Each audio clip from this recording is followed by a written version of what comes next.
কিছুদিন আগে আমি হইচইয়ের একটা কোর্টরুম ড্রামা নিয়ে রিভিউ করেছিলাম, যেটার নাম হচ্ছে যাহা বলিব সত্য বলিব। এবার সেটার কোর্টরুম ড্রামা নিয়ে আমি নেগেটিভ দিকে কথা বলেছিলাম, চাইলে আপনারা দেখতে পারেন। তখন কি বলেছিলাম সেটা কেউ যদি বুঝতে না পারে তাদের এই সিনেমাটা দেখা উচিত। একটা courtroom drama should be like this, should be like নেরু। Hello friends, আমি শুভম। এখন রিভিউ করব নেরু, যেটা সিনেমা হলে বেরিয়ে গেছিল অনেকদিন আগে, এখন ওটিটিতে রিলিজ হয়েছে, ডিজনি প্লাস হটস্টারে আছে, অনেক ল্যাঙ্গুয়েজে আছে, তাই জন্য আপনাদের দেখতে কোনো অসুবিধা হবে না। এটা ডাইরেক্ট করছে জিতু জোসেফ, নামটার সঙ্গে আপনারা অনেকেই পরিচিত, যে দৃশ্যমের মতো একটা রিমার্কেবল সিনেমা বানিয়েছে এবং এর মেন লিডে আছে মোহনলাল, যে দৃশ্যমেও ছিল।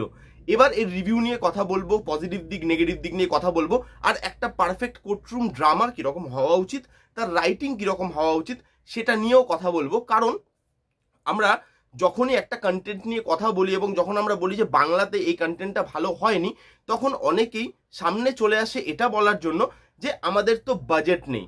আপনি এই সিনেমাটা দেখুন, নেরু বলে সিনেমাটা ডিজনি প্লাস হটস্টারে আছে, আপনি এটা দেখে বিচার করুন যে এই সিনেমাটা তৈরি করতে কত টাকা বাজেট খরচা হতে পারে। এই সিনেমাটা তৈরি করতে বেশি বাজেটের দরকার হয়নি, দরকার হয়েছে একটা পারফেক্ট স্ক্রিন প্লে রাইটিং বা একটা টাইট স্ক্রিন প্লে রাইটিং।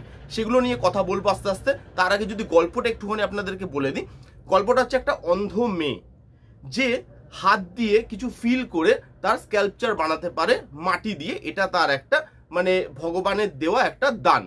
এবার তার রেপ হয়ে যায়। রেপ কে করে? রেপ করে একটা বিশাল বিজনেসম্যানের ছেলে। তার কথা কেউ বিশ্বাস করে না, সে পুলিশে কমপ্লেন করে এবং একটা বড় লয়ার তার এগেনস্টে কেস লড়তে আসে, মানে যে করেছে দোষটা তার হয়ে কেস লড়তে আসে। মেয়েটার কেস কেউ নিতে চায় না, বিকজ মানে অপোজিট একটা বিশাল বড় লয়ার আছে। সেখানে মোহনলাল, যিনি একজন লয়ার, বাট তিনি সাসপেন্ড হয়ে গেছিল, তারপর রিটায়ার হয়ে গেছিল, এখন ল প্র্যাকটিস করা ছেড়ে দিয়েছে, তিনি এই মেয়েটার কেস নেয় এবং লাস্টে গিয়ে দোষীকে কি সাজা দিতে পারে এবং কে কিভাবে এই জিনিসটা করলো, এই সব কিছু নিয়ে এই কোর্টরুম ড্রামাটা প্রেজেন্ট করা হয়েছে। এবারে যদি পজিটিভ দিক নিয়ে কথা বলি, ফার্স্টে আমি কথা বলবো স্ক্রিন প্লে রাইটিং। আমি সবসময় মানি একটা কোর্টরুম ড্রামাতে দুটো জিনিস খুব ইম্পর্টেন্ট। একটা কোর্টরুমের ড্রামাটা বা কোর্টরুমের ভেতরে যে কনভারসেশন গুলো হচ্ছে সেটা। 2 নম্বর ইমোশন, মানে যে ভিকটিম তার সঙ্গে অডিয়েন্সের ইমোশনাল বন্ডিংটা ভালো হতে হবে। এবং এই দুটো জিনিস এই সিনেমাতে আপনি যেভাবে দেখতে পাবেন আর অন্য কোনো সিনেমাতে আপনি এই এত ভালোভাবে দেখতে পাবেন কিনা আমার মনে হয় না। পিঙ্কের পরে অনেক দিন পরে একটা ভালো কোর্টরুম ড্রামা দেখলাম। এখানে স্ক্রিন প্লে রাইটিং এর তারিফ করতে হয়। স্ক্রিন প্লে রাইটিং যেভাবে একটা সিম্পল জিনিসকে কমপ্লিকেটেড করে এবং যেভাবে এজ অফ দ্য সিট আপনাকে নিয়ে যায় সেটা দেখতে ভাল লাগে। কোর্টরুমে যে কনভারসেশন গুলো চলছে সেগুলো দেখতে ভাল লাগে। তার মধ্যে যে লয়ের টার্মগুলো ইউজ করা হয়েছে, তার মধ্যে যে ক্রস মানে কোয়েশ্চেন করছে, ওখানে যে ভিকটিমকে কোয়েশ্চেন করা হচ্ছে, তারপরে যেভাবে প্রত্যেকটা লোক আসে এবং তাদেরকে কোয়েশ্চেনিং করানো হয়, প্রুফগুলো সাবমিট করানো হয়, ডকুমেন্ট দেওয়া হয়, সেগুলো দেখতে খুব রিয়েলিস্টিক লাগে। এবং সিরিয়াসলি বলছি, কোর্টরুম ড্রামাটা খুব ভালোভাবে ওয়ার্ক করে এই সিনেমাতে। তারপরে এর ইমোশন, যেই মেয়েটার সাথে এটা হয়েছে তার সঙ্গে আপনি ইমোশনালি কানেক্ট করবেন, একটা টাইমে গিয়ে আপনার চোখ দিয়ে জল বেরোবে এবং আপনি মেয়েটার দুঃখটা ফিল করতে পারবেন। এবং এই দুঃখটা ফিল তখনই হয় যখন তার অ্যাক্টিংয়ে খুব কনভিন্স জিনিসটা থাকে। এইখানে পারফরমেন্স আরেকটা পজিটিভ পয়েন্ট। এখানে মানে জিতু জোসেফের ফিল্মে আপনি সবসময় দেখবেন মোহনলাল একটা আউটস্ট্যান্ডিং পারফরমেন্স দেয় এবং এখানেও তার অন্যত্র হয়নি। এখানে মোহনলাল যেভাবে তার পারফরমেন্স দিয়েছে অ্যাজ লয়ার সেটা আউটস্ট্যান্ডিং। এখানে যে মেয়েটার সাথে জিনিসটা হচ্ছে সে খুব ভালো পারফর্ম করেছে।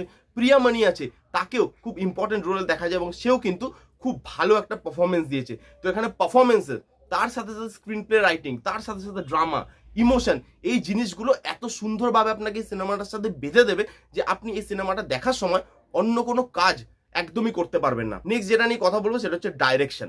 দেখুন, জিতু জোসেফ একটা এমন ডাইরেক্টর যে সবসময় রিয়েলিস্টিক অ্যাপ্রোচে জিনিস বানাতে পছন্দ করে এবং এই সিনেমাতে আপনি যদি দেখেন হাইফাই ডাইরেকশন আমি এটাকে বলবো না, খুব সিম্পল ডাইরেকশন। বাট আমরা কি ভালো ডাইরেক্টর তাদেরকেই বলবো যে যারা স্লো মোতে হিরোকে বিল্ড আপ দেবে, বড় বড় সেট পিসেস ডিজাইন করবে, বড় বড় অ্যাকশন সিকোয়েন্সেস ডিজাইন করবে? না, একটা সিম্পল ডাইরেকশনের মধ্যেও যদি আপনি ড্রামাটাকে বা ইমোশনটাকে বা ওই কোর সাবজেক্টটাকে যদি দর্শকের সামনে তুলে ধরতে পারেন আপনার মেরিট দিয়ে, সেটাকে আমি ভালো ডাইরেকশন বলবো। এখানে জিতু জোসেফের ডাইরেকশন খুব সিম্পল বাট খুব এফেক্টিভ। তো এইখানে ডাইরেকশনও কিন্তু একটা খুব ভালো পয়েন্ট এই সিনেমাটা। এই ছিল মোটামুটি পজিটিভ দিক। এবার যদি নেগেটিভ দিকে চলে আসি, এখান থেকে যদি খুব খুঁজে আপনাকে নেগেটিভ দিক বার করতে হয়, সেটা একটাই আমার নেগেটিভ দিক লেগেছে, একটা টাইমে গিয়ে কিছু জায়গায় মনে হয়েছে সিনেমাটিক লিবার্টিটা একটু বেশি নেওয়া হয়ে গেছে।